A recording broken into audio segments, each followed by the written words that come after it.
muje gufasha ibyo. Iyo ni shame buraka nkubwire. Turabivuga tukabica hejuru ariko ntabwo ushobora kuba club giant, ntabwo ushobora kuba club iremereye ku mugabane wa Afurika utsinda hanze y'ikibuga kurenza uko utsinda imbere mu kibuga. Nta muntu ngende gushinja, nta muntu nshinja, ndimo ndatanga ingero, ndimo nitangira ingero. Ntabwo waba ikipe nka Mazembe ukomeye utsinda hanze y'ikibuga kurenza uko utsinda mu kibuga.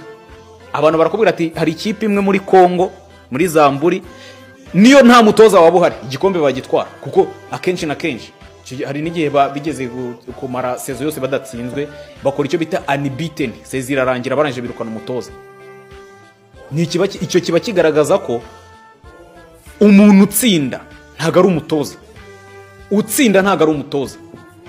Niba umaze sezo yose udatsindwa ukirukana umutoza, utsindwa ntago ari umutoza. No.